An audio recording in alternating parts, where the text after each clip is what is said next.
Iya, ada kembali menyaksikan Morning Show. Udah penuh sekarang. Sudah penuh, kita nggak bertiga lagi. Nah, kita seperti tadi bilang kan, kalau kita mau tahu peruntungan kita ini seperti bicara soal pengen tahu peruntungan tuh kan kita pasti apa ya, nggak ada habis-habisnya ya. Selalu rasanya pengen beruntung. Nanti kalau nggak beruntung kita nggak mau denger. Karena kan biasanya memang kalau Atau ganti Shio kalau nggak beruntung. itu agak susah ya. Itu agak susah karena biasanya tahun baru itu identik dengan selain mencari tahu kadang harapan ya tahun baru kita di harapan atau keberuntungan kita di tahun baru seperti apa misalnya kayak gitu. Nah, di sini juga udah ada nih pakarnya. Samping saya pakarnya langsung ada Mbak Jenny dan juga di sebelah kita ada Mbak yang cantik, ada Mbak Sonia. Selamat tahun baru. Selamat tahun baru. Gosip Selamat datang di rumah Morning Show. Nah, ini kan tadi kalau kita membahas nih dari awal udah ngebahas tentang Feng Shui nih Mbak Sonia dan Mbak Jenny. Tadi sebenarnya kalau kita bilang Feng Shui, kayak saya ke Mbak Sonia dulu deh, bener nggak sih kalau tiap tahun baru tuh pingin tahu kira-kira di tahun baru ini saya beruntung nggak ya? Kayak apa? Percaya nggak sih dengan kayak gitu-gitu Mbak Sonia? Kalau aku tuh terus terang enggak ya, karena menurut saya tuh kita tuh yang menentukan nasib kita tuh adalah kita sendiri. Memang sih ada faktor hoki, gitu ya, untung, gitu itu ya. pasti ada ya. Cuman menurut saya tuh kita tuh harus bersama Tuhan. Waktu itu ya pernah ya ada saudara saya tuh dia percaya banget sama kayak Feng Shui atau bukan sih namanya apa ya, pokoknya peruntungan. Kemudian ramalan, iya. Kemudian dia datang kan ke orang pintar gitu ceritanya. Dia diramalin. Pas pertama seneng bagus-bagus semua, kan seneng ya. Udah gitu ke 1 tahun dia diramalin jelek. Wah, dia langsung ketakutan. Udah gitu benar-benar kan biasanya kan ada bala-balanya ya Bu ya.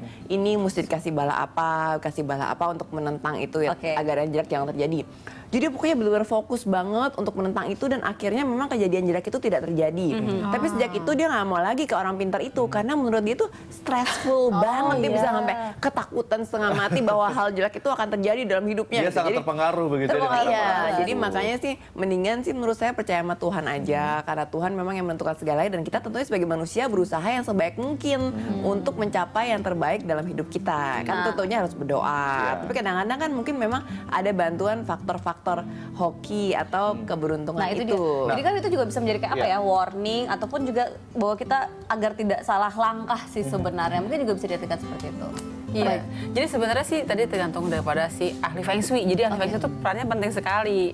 Jadi kalau orang zaman dulu, orang tua itu kebanyakan mereka kan pola pandangnya itu adalah pakai kacamata kuda gitu. Jadi katanya ada yang bilang orang tua semakin tua semakin nggak mau mendengar gitu. Bukan semakin nggak dengar sih, tapi jadi dia udah punya dengan pikiran sendiri. Semakin nggak kedengeran tapi semakin nggak mendengar gitu lah ibaratnya. Nggak mau dengar. Iya, jadi ibaratnya kan zaman sekarang adalah zaman yang sangat update. Jadi ini kan dipakai zaman nenek-moyang kita zaman dulu ya. Semestinya bahkan Feng Shui itu kalau zaman dulu tuh dipakai supaya generasi mereka sukses dan disimpan supaya orang lain nggak tahu kalau kita sukses, rahasia suksesnya apa gitu sebenarnya kan. Resep-resepnya apa gitu ya. Jadi kita sebenarnya kalau kita ada warning itu adalah kita berarti melakukan langkah-langkah hati-hati kan.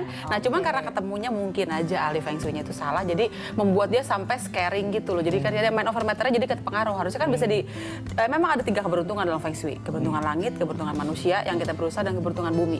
Kalau kita melihat keberuntungan yang tahun berjalan itu adalah manusia dan bumi, ada langit juga, tapi 3 faktor itu bekerja bersamaan. Jadi kita nggak bisa hanya langit saja kan, hanya berdoa aja kan, ya nggak mungkin kita temen langit ya, manusia masih berusaha. Mungkin kita kalau misalnya dikembalikan ke orangnya sendiri, misalnya saya datang ke Mbak Jenny. Mbak Jenny biasanya saranin apa ke saya supaya saya tidak terlalu terpengaruh, artinya saya tidak terlalu parno lah ibaratnya ya, kayak tadi kayak temannya Mbak Sonia ya. Iya. Jadi sebenarnya sih ada juga klien saya gitu dia. Jadi memang ada banyak cara bahwa kita kan kalau orang Chinese ada tradisinya. Mereka ada yang lepas burung, terus lepas misalnya lepas ikan hitam, lele ya. Tapi itu kan sebenarnya simbol. Harus ditangkap. Tapi saya akan bilang sebenarnya cure-nya adalah manusia juga. Jadi kita berhubungan dengan manusia yang bisa menyeimbangkan kita. Mungkin pasangan, mungkin anak, mungkin teman, bisa juga begitu kan ya. Atau melakukan aktivitas yang lebih sesuai. Nah tapi memang begini, kalau kita cenderung sakit kan minum obat. Jadi memang ada yang nggak seimbang sedikit-sedikit kan ya wajar gitu maksud saya. Jadi itu akan kita jelaskan bahwa ada hal yang pasti tidak seimbang sedikit, tapi tetap kita berusaha seimbangkan. Oke, lebih ke warning sih ya. Seperti itu. Nah, bicara soal warning, nah ini kan kita tahu, kita kemarin tahun baru, terus sekarang itu tahunnya kambing kayu. Nah, kambing kayu ini secara umum itu kondisinya seperti apa sih? Kalau kambing kayu kan kita bisa tahu ya, kambing dan kuda itu kalau dalam sio zodiak Chinese itu masih satu kelanjutan. Si kuda itu sifat laki-lakinya, si kambing sifat perempuannya. Jadi kalau perempuan akan lebih berjaya tahun ini? Ya bisa juga. Atau yang laki-laki kan jadi feminin. Nggak, jadi Intinya gini, kalau tahun kemarin itu semua emosi tuh hal dikit bisa timbulkan emosi. Itu sifatnya seperti laki-laki kan. Laki-laki kalau lagi jalan nyetir mobil, wakil emosi langsung sesatin lah gitu kan. Berarti sekarang lebih sabar Kalau perempuan ya lebih kalem, tapi memendam dendam. Itu yang hati-hati. Karena perempuan kan biasanya suka ibu-ibu kita tahu kan menyimpan dendam, nanti di kemudian hari dia ungkit-ungkit. Nah itu harus kita hindari. Itu ada peluang seperti itu juga. Ditambah gerakannya jadi lebih lambat lah gitu. Kan ditemenin domba. Ternyata banyak ya hadiah untuk di tahun baru ini banyak. Tadi kayak emas, batu-batu itu juga banyak. Ini kayaknya Mbak Sonia juga dapat nggak nih tahun baru ini hadiah atau malah ngasih angpau biasanya? Hadiah ya? Enggak juga ya? sih, iya. Sekarang saatnya untuk ngasih angpau. Angpau ya, udah kawin soalnya. Tapi kan kalau identik memang pada saat Imlek, belum lagi makanan-makanannya juga ada kue keranjang dan segala macamnya. Terus tadi kalau kita lihat juga sempat ada kayak batu-batu, jimat-jimat gitu. Ini kalau itu sebenarnya memang selalu ada nggak sih di perayaan atau seperti apa? Kalau di keluarga Mbak Kalau Sonia? makanan ya, kalau makanan sih memang selalu ada gitu. Cuman kalau saya sih ya sebagai seorang dokter, saya tuh lebih suka makanan yang sehat-sehat yaitu buah. Jadi kalau Imlek tuh kan buahnya banyak banget yang ngirim-ngirimin buah Kue gitu ya. naga. Wah, Buah naga ya, buah naga, iya, jeruk, kemudian cherry, kemudian kalau Srikaya. kue iya srikaya, bener ya. Srikaya. Tapi memang kalau kita mau menghindari jadi gemuk sih jangan makan yang manis-manis itu tadi yang kue keranjang, kemudian kue yang manis-manis gitu karena kue itu sebenarnya dia karbohidrat sederhana. Jadi kalau kita makan tuh langsung menaikkan gula darah. Jadi cepet banget gemuknya walaupun cuma sedikit. Udah gitu kayaknya nggak kenyang tapi gemuknya langsung gitu langsung. Tapi kalau kita makan yang buah-buahan kayak jeruk, kayak kemudian srikaya, tapi kalau kayak cherry gitu kan mungkin terlalu manis ya, jadi bisa menggemukkan juga.